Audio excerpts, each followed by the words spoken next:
On va maintenant entamer un nouveau chapitre euh, avec les conditions du rétablissement. Et pour ce faire, on va accueillir Dr Raoul Belzo, qui est psychiatre, qui est chercheur en neurosciences, qui est responsable du Centre expert des troubles bipolaires à la Fondation fondamentale à Marseille. Et il va nous présenter une condition indispensable au rétablissement, à savoir le diagnostic de la maladie et son acceptation. Docteur Belzo? Oui, bonjour à tous. Merci beaucoup pour cette invitation. J'avais juste une petite question logistique. Est-ce que je peux, moi, partager mon écran ou est-ce qu'il faut que je passe par vous? Non, vous pouvez le partager vous-même. Allez, je vais le... Ah, non, je n'ai pas l'autorisation, en fait.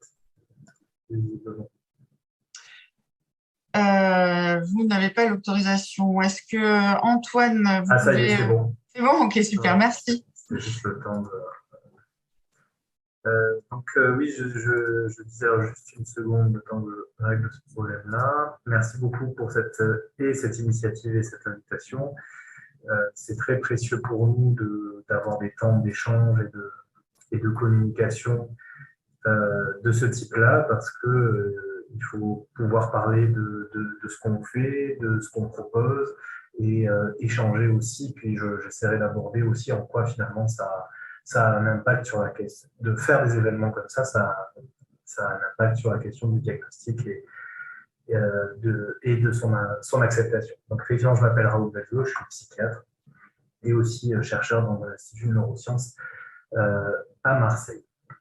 Alors, je voulais d'abord commencer par un point qui ne me semble pas trivial, c'est la question de à quoi ça sert un diagnostic. Parce que finalement, dans le monde courant, souvent, et ça a été abordé en partie ce matin déjà, le diagnostic peut ressembler à une étiquette ou à une définition de la personne. C'est-à-dire finalement, je suis bipolaire, l'étiquette de bipolaire, et donc la crainte de recevoir une étiquette, la crainte de se voir qualifié, de se voir décrit à travers le prisme de ce diagnostic. En fait, un diagnostic, ça n'est pas ça. Ça, c'est quand il est finalement mal utilisé, quand sa pertinence ou sa pragmatique est détournée.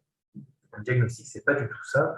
Un diagnostic, c'est une explication qu'on va considérer comme la plus plausible des difficultés ou de la souffrance, tout ça étant vécu par la personne. C'est finalement la conversion entre ce que vit quelqu'un et ses proches et la connaissance médicale. C'est le point de rencontre, le point de convergence.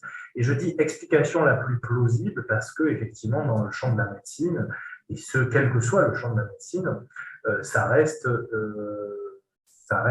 probabiliste malgré tout, c'est-à-dire qu'on a toujours un degré d'incertitude vis-à-vis du diagnostic.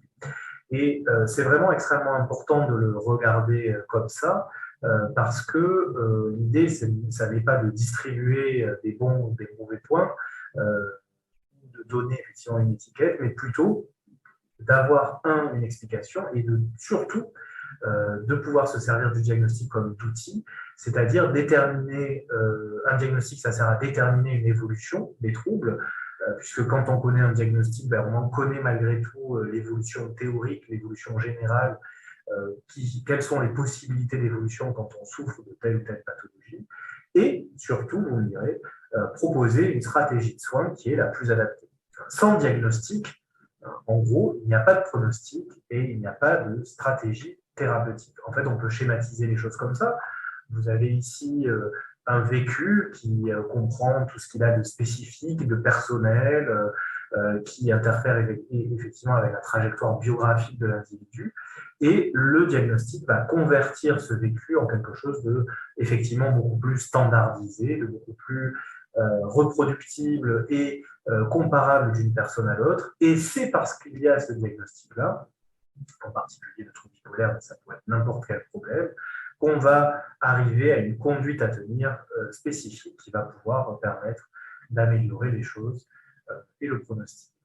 Et donc, la question par rapport au diagnostic de troubles bipolaires, c'est, et ça a été évoqué juste avant la pause, hein, c'est un retard diagnostique. C'est-à-dire que malheureusement, il y a un enjeu majeur sur la question du diagnostic parce que on sait que, et c'était mis en évidence dans votre enquête aussi, qu'il y a un retard diagnostique entre le premier épisode franc de la pathologie, hein, je ne parle pas de période subsyndromique ou de prodrome de la maladie, hein, je parle d'épisode franc, et le diagnostic qui se passe en moyenne 5 à 10 ans dans tous les pays dits riches, hein. C'est-à-dire qu'en gros, entre le premier épisode, souvent dépressif, et le diagnostic de trouble bipolaire, se passe un temps particulièrement important, puisqu'on va jusqu'à une dizaine d'années de vie. Quand on pense que l'âge moyen du diagnostic se fait entre 20 et 30 ans, ça veut dire que la personne a déjà passé quasiment un tiers ou la moitié de sa vie avec un diagnostic qui n'avait pas été établi.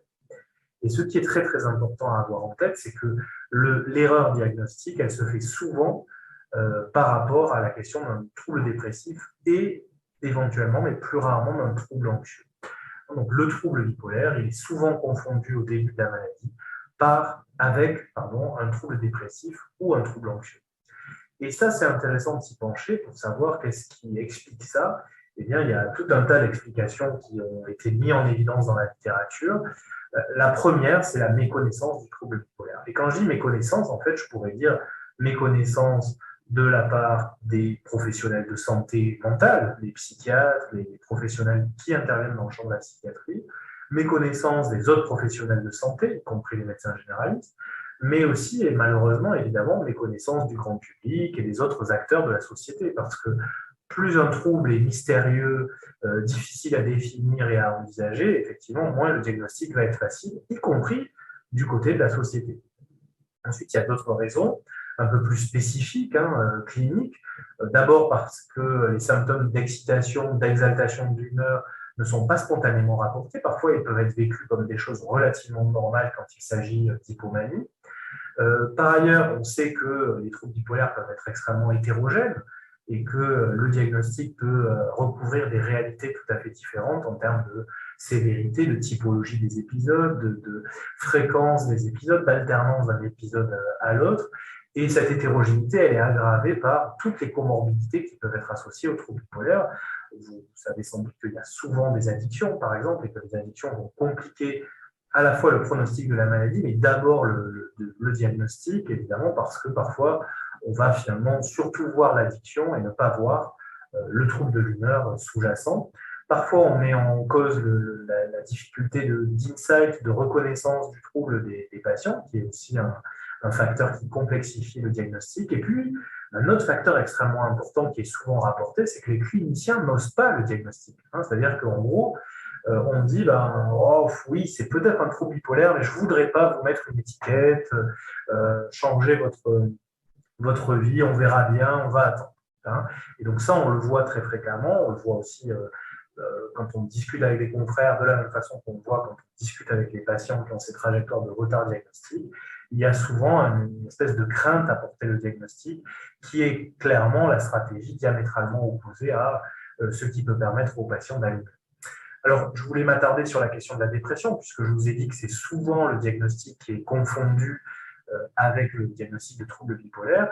Pour quelles raisons c'est extrêmement important, les liens entre la dépression et le trouble bipolaire? Parce que souvent, en majorité, le trouble bipolaire commence par un épisode dépressif. Le premier épisode dans la vie d'un patient, c'est souvent un épisode dépressif. Que les dépressions, c'est le type d'épisode qui, épidémiologiquement, est le plus fréquent dans la vie d'un patient bipolaire et que les symptômes ou les symptômes résiduels dépressifs sont les symptômes les plus fréquents. Par exemple, vous pouvez voir sur ce diagramme rond, ça c'est une enquête qui avait été menée sur une douzaine d'années chez des patients qui souffrent de troubles bipolaires de type 1, et vous voyez qu'en violet, vous avez 30% des jours vécus, des jours passés, se passent avec des symptômes dépressifs. C'est la période symptomatique la plus longue dans la vie des patients. Vous avez plus de 50% des jours, un peu plus de 50% des jours sans aucun symptôme.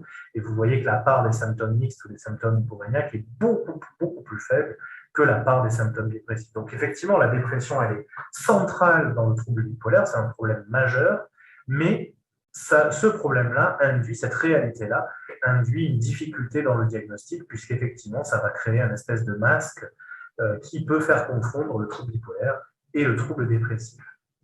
Alors, la réalité du retard diagnostique, elle commence dès la médecine générale parce que vous savez sans doute que la dépression, en particulier en France, elle est largement prise en charge exclusivement par les médecins généralistes, par les secteurs de soins primaires ou de médecine générale, et que le retard diagnostique, il débute à ce moment-là. Il débute lors de la prise en charge d'un épisode dépressif en soins primaires ou par les médecins généralistes, parce que c'est là où on consulte en premier quand on a pour la première fois de sa vie des symptômes de type dépressif. Donc il y a eu tout un tas d'enquêtes, en particulier une enquête bien menée en Angleterre qui est très intéressante, qui montre qu'environ 10% des patients qui reçoivent un antidépresseur en médecine générale sont en fait des patients qui souffrent de troubles bipolaires, mais chez qui le diagnostic n'a pas été fait. Le diagnostic existe déjà, mais malheureusement, il n'est pas fait. Et vous voyez dans ce tableau qui résume tout un tas d'études qu'on va vers des chiffres qui altèrent. Alors, on peut avoir des chiffres plus optimistes autour de 5-6% ou 2%, mais on a des chiffres extrêmement sévères. Je vous en ai souligné quelques-uns, mais vous avez même jusqu'à parfois plus d'un quart des patients qui, en fait, reçoivent des antidépresseurs alors qu'ils ont un trouble bipolaire non diagnostiqué. Donc, le retard diagnostique, il s'initie déjà par la prise en charge de la dépression en médecine générale. Et ce retard diagnostique, quelles conséquences il va avoir? Il va augmenter la souffrance, les difficultés de fonctionnement liées à la pathologie, avec l'aggravation potentielle ou l'apparition d'addiction, la question des tentatives de suicide, des cycles rapides. Et puis, j'évoquais à l'instant ces patients qui reçoivent des antidépresseurs sans bénéficier du diagnostic de trouble bipolaire. Pourquoi ça, c'est un problème? Parce qu'à la limite, on pourrait dire que ça va traiter la dépression et tant mieux. Sauf que les antidépresseurs dans le trouble bipolaire, ça peut être inefficace. Dans ce cas-là, on a une pseudo-dépression résistante ou difficile à traiter. Donc, on a un patient qui est en dépression et chez qui les antidépresseurs ne font absolument rien. Ça peut induire des virages hypomaniaques, voire des virages maniaques, donc avec toutes les difficultés ou les risques d'aggravation du trouble bipolaire. Et c'est un pourvoyeur de cycles rapides. C'est finalement une forte instabilité du trouble au cours de laquelle les cycles, les virages maniaques, hypomaniaques s'enchaînent avec les virages, les épisodes dépressifs. Et évidemment, tout ça, in fine, quand vous souffrez, que vous avez des traitements qui ne fonctionnent pas, voire qui aggravent le trouble, eh bien, vous augmentez indirectement la stigmatisation liée à la maladie, ou même, et c'est sans doute le plus problématique, l'autostigmatisation en disant « mais je ne sais pas ce que j'ai, de toute façon, c'est grave, on ne peut rien faire, je ne peux pas aller mieux, etc. etc. » Alors, la question de ce diagnostic-là, c'est comment on peut inverser cette difficulté, cette réalité épidémiologique qui vraiment est incontestable. Vraiment, toutes les enquêtes, et vous l'avez encore revu ce matin dans la première partie de la matinée, c'est un chiffre qui revient constamment sur la question de ce retard diagnostique, de ce diagnostic inadéquat. Il me semble qu'il y a plusieurs actions qui peuvent améliorer les choses. La première, c'est l'information du public, des proches, des familles, et c'est en ça que les activités des associations comme Argos 2001 sont extrêmement importantes parce qu'en fait, la diffusion d'un savoir populaire adéquat, fondé sur la science, c'est extrêmement important parce que ça facilite le diagnostic, ça diminue la stigmatisation, ça permet aux patients, aux familles, mais aussi aux médecins d'accéder plus facilement au diagnostic en disant c'est une éventualité, je suis d'accord que c'est possible, on est d'accord que c'est possible, donc on peut en parler. Et à partir du moment où on peut en parler, on libère un petit peu la parole autour de cet objet qui est le diagnostic. Et à ce moment-là, on participe probablement en faisant ça, en se réunissant ce matin par exemple. Et aujourd'hui, on agit dans le sens de permettre, de rendre possible ce diagnostic-là. On peut aussi encourager le dépistage, en particulier en soins primaires, et ça c'est extrêmement important. Et donc par exemple, on a tout un tas d'auto-questionnaires qui sont validés en français que pourraient utiliser les médecins généralistes. Malheureusement, ils l'utilisent trop peu, beaucoup trop peu, voire quasiment pas, mais on pourrait imaginer que tout patient qui consulte pour un trouble de l'humeur en médecine générale, c'est une activité importante de la médecine générale, la psychiatrie, pourrait bénéficier d'un auto-questionnaire comme le Mood Disorder Questionnaire et que ce questionnaire-là aiderait à orienter les soins du patient. Ça prend quelques minutes à remplir, c'est très simple et on pourrait imaginer que ça fait partie un peu du b.a.-ba de la consultation psychiatrique en soins primaires. Alors c'est très bien, ça peut permettre de dépister des patients qui souffrent de troubles bipolaires et dont on ne connaît pas le diagnostic. C'est très bien, mais comme vous voyez sur cet encart-là, ce n'est pas parfait, c'est-à-dire que ce n'est pas parce qu'on fait un questionnaire de dépistage qu'on va dépister tous les patients. Vous voyez que la sensibilité du questionnaire elle est relativement faible, 62%, ça veut dire qu'il y a quand même malgré tout beaucoup de patients qui ont des troubles bipolaires qui ne seront pas dépistés par ce questionnaire-là. La spécificité, elle est meilleure, mais elle n'est pas idéale, et tout ça nous donne une courbe où, en fait, au lieu d'être parfaitement, quasiment collé aux deux axes, comme je vous montre ici avec la souris, on a une courbe qui se rapproche un petit peu de la diagonale. Mais malgré tout, aujourd'hui, on a des vrais progrès à faire, et il y a une vraie marge de progrès avec juste l'utilisation d'outils extrêmement simples, parfaitement validés, qui pourraient faire partie de l'arsenal de dépistage. C'est d'ailleurs ce qui est recommandé par des autorités comme l'HAS en médecine générale pour la question du dépistage du trouble bipolaire. Ce qui est très intéressant d'ailleurs quand on regarde les recommandations de l'HAS, c'est que les recommandations de l'HAS pour le dépistage du trouble bipolaire sont très bien faites et effectivement elles encouragent fortement au dépistage et à l'utilisation d'outils en soins primaires, mais quand on regarde les recommandations de l'HAS destinées en soins primaires et à la médecine générale sur la dépression, eh bien cette problématique a disparu. Donc, il y a vraiment un problème de silo de connaissances où les connaissances sur le trouble bipolaire n'arrivent pas à déborder, à infiltrer en quelque sorte les connaissances et les pratiques sur la dépression tout venant. Alors ensuite, comment arriver au diagnostic? On peut aussi effectivement imaginer que l'orientation vers un spécialiste, un psychiatre, vous savez qu'il convient quand même que le généraliste puisse passer la main à un spécialiste s'il a un doute ou s'il est dans une situation plus difficile. Effectivement, le psychiatre devrait être à même à mieux établir le diagnostic de trouble bipolaire en cas de trouble de l'humeur. On sait que c'est malheureusement encore insuffisant et que les psychiatres eux-mêmes, malheureusement, participent à ce retard diagnostique. Et puis, in fine, le psychiatre peut aussi s'adresser à un centre de référence et vous savez peut-être qu'il existe un réseau de centres qu'on appelle des centres experts qui sont organisés par la Fondation fondamentale, qui sont maintenant largement distribués sur le territoire français. Je m'excuse, la carte est un peu tronquée et elle est très peu précise, mais vous pouvez consulter sur le site internet de la Fondation fondamentale où sont situés précisément tous ces centres experts qui ont pour vocation d'améliorer le diagnostic et de mieux préciser le diagnostic des troubles bipolaires. Mais vous voyez bien qu'il y a une cascade entre le vécu des personnes, le médecin généraliste, le psychiatre et les centres experts, qui fait qu'évidemment, il faut pouvoir à chaque étape améliorer le dépistage et le diagnostic de façon à ce que ça se fasse et que les patients les plus difficiles bénéficient d'avis spécialisés, mais que les patients pour qui le dépistage peut être réalisé dès les soins primaires puissent bénéficier d'un avis et d'une prise en charge adéquate. Ensuite, je voulais aussi introduire quelques mots de perspective de recherche, parce que, comme je vous ai montré, effectivement, on est face à une problématique qui est quand même pas complètement résolue.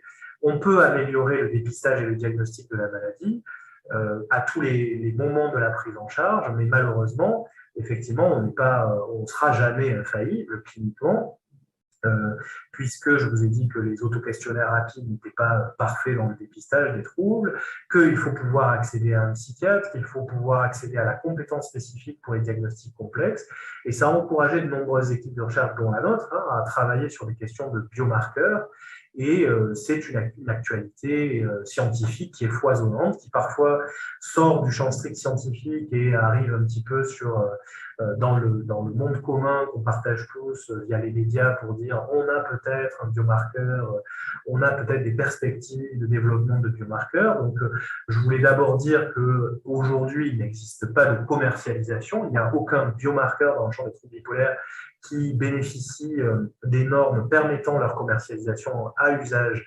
médical, à usage de dépistage ou d'aide au diagnostic, mais c'est sûr qu'il y a tout un tas de résultats qui sont encourageants et qui permettent d'envisager des solutions complémentaires pour améliorer ce dépistage et ce diagnostic. Et tout ça se fait dans un réseau de start-up, d'entrepreneurs, de monde académique. Je vous montre juste un exemple que dans un projet que nous, on mène, avec un certain nombre de collaborateurs, en particulier à Montpellier et à Nice. avec Philippe Courtet et Nicolas Gleichenhaus, pour montrer que les résultats qu'on a obtenus, vous voyez en rouge sont, avec l'algorithme prédictif qu'on a pu décrire, sont les personnes qui sont bien correctement diagnostiquées. Donc vous voyez qu'on arrive à correctement diagnostiquer un peu plus de 88% des patients qui souffrent de troubles bipolaires.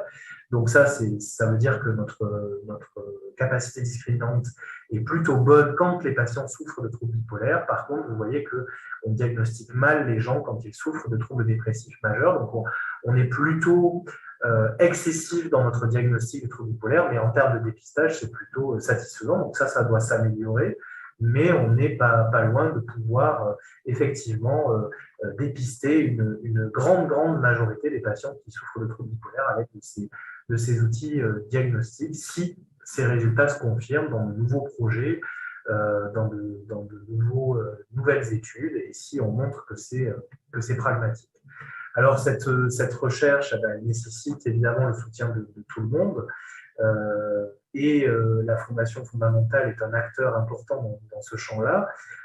Quand je dis le soutien de tous, finalement, c'est que ce qu'a besoin aujourd'hui le monde académique pour avancer, c'est que déjà, effectivement, les patients puissent participer à des projets de recherche, et ça, on est toujours extrêmement reconnaissant des patients et des familles qui se prêtent à tous ces projets volontiers et qui nous font confiance, mais aussi on est en permanence à la recherche de financement, et Madame Melon, c'est quelque chose, puisque régulièrement, tous les ans, je la sollicite en disant « Est-ce que vous accepteriez d'être partenaire avec nous ?» On va faire une demande, et puis on a un taux de réussite qui est extrêmement faible, hein, puisque souvent on est à moins de 15% de réussite dans tous les appels d'offres qu'on soumet, et donc il faut avoir beaucoup de persévérance et de chance pour arriver à avoir des financements de recherche pour faire avancer les choses.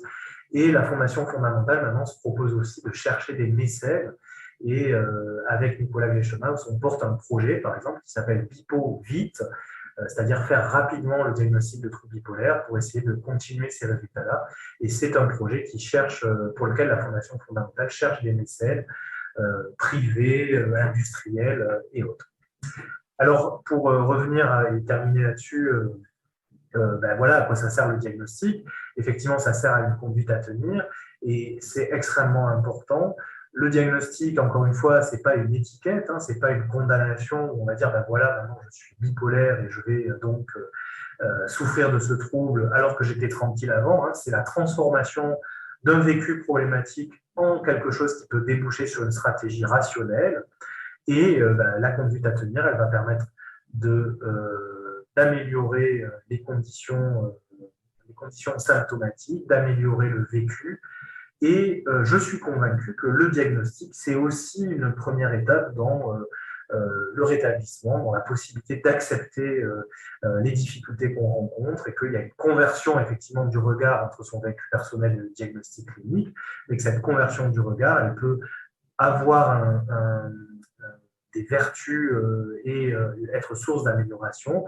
Et je voulais terminer par une citation de Jean de La Fontaine, alors qui a en plus, c'est une citation intéressante parce que c'est la citation de la dernière fable qui a été écrite par Jean de La Fontaine, qui dit « Qui mieux que vous sait vos besoins, apprendre à se connaître est le premier des soins. » Et apprendre à se connaître, à mon sens, en tout cas en tant que psychiatre clinicien, c'est aussi passer par la question du diagnostic, puis toutes les étapes de reconnaissance de ce diagnostic, l'éducation thérapeutique qu'implique ce diagnostic, et les sources d'amélioration. Donc, je vous remercie vraiment beaucoup pour cette invitation. Je serais ravi évidemment de répondre à quelques questions, en tout cas dans le temps qui nous reste. Et je voulais profiter aussi de cette tribune pour diffuser des projets de recherche qui sont menés par nos collègues et amis de l'équipe de Bordeaux, qui mènent des projets de recherche extrêmement intéressants, en particulier sur le vécu dans les familles, le vécu subjectif lié aux émotions. Et vous trouverez là sur la diapositive, mais on pourra aussi diffuser aux participants de la journée les contacts, puisque c'est des études auxquelles on peut participer à distance, on n'est pas obligé d'être soi-même sur Bordeaux. Voilà. Je vous remercie beaucoup pour votre attention. Merci, Dr Belzo. On a de nombreuses questions sur le diagnostic et l'acceptation. Alors, malheureusement, on ne va pas pouvoir répondre à toutes. Je vais vous en poser quelques-unes dans la mesure du temps qui nous est imparti. Il y a une question qu'on se pose beaucoup et très souvent, qui revient très, très souvent chez les bipolaires, c'est, c'est un petit peu taclant, mais bon, c'est comment améliorer la connaissance de la maladie chez les professionnels pour éviter concrètement les erreurs de diagnostic qui, chez les patients, imposent des traitements tardifs, voire contre-efficients pendant des années. Je n'ai pas de réponse générale à ça, parce que ça relève des compétences des autorités qui organisent les soins et qui organisent les exigences, on va dire, académiques. Ce qui est sûr, c'est que notre préoccupation en tant que professionnel de santé sensibilisé à la question de la trouble bipolaire, c'est de participer activement à la formation initiale des médecins. Donc déjà, d'essayer de faire une formation initiale adéquate sur le trouble bipolaire, de proposer le plus activement possible avec les organismes de formation continue des formations sur le trouble bipolaire, sur le dépistage, le diagnostic auprès des médecins psychiatres, des généralistes, mais aussi, par exemple, ce qui m'est arrivé de faire auprès du secteur de la périnatalité, par exemple, auprès des obstétriciens, des sages-femmes, etc., puisque c'est des périodes de transition et il faut qu'on arrive à sensibiliser tous les professionnels de santé, y compris dans des domaines éloignés de la psychiatrie. Donc, participer à la formation continue, participer à la rédaction d'ouvrages en français, d'ouvrages en anglais, etc. Et puis, être présent, c'est-à-dire comme on peut le faire aujourd'hui, comme Bruno Hutin l'a fait ce matin, je crois, d'être présent aussi auprès du public, auprès du public de professionnels, auprès du grand public, pour continuer à diffuser les savoirs et à faire en sorte qu'on puisse améliorer les compétences. D'accord, merci.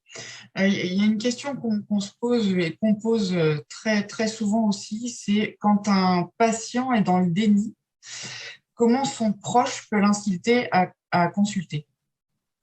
En fait, on a toujours le déni de quelque chose. Donc, on peut, il y a à mon avis plusieurs situations. Quand c'est le déni du diagnostic, je dirais que finalement, il faut, en fait, dans tous les cas, je pense qu'il faut se déplacer de ce qui est dénié, en l'occurrence, donc le diagnostic, vers la difficulté que peut ressentir le patient. Donc, en fait, on va dire la stratégie dans ce cas-là, c'est plutôt de se mettre déjà d'accord sur ce qui est problématique. On pourrait dire oui, mais peut-être que certaines personnes disent qu'il n'y a rien de problématique. En fait, c'est pas vrai. Il y a toujours quelque chose toujours un problème sur lequel on peut se mettre d'accord et identifier que ça, c'est quelque chose qui gêne le fonctionnement, qui gêne la possibilité d'avancer ou de faire ce qu'on veut.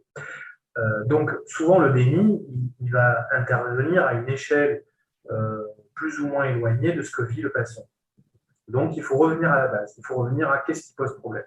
Et je suis à peu près convaincu qu'en discutant, on peut trouver ce point commun, ce point d'entente, ce point de convergence.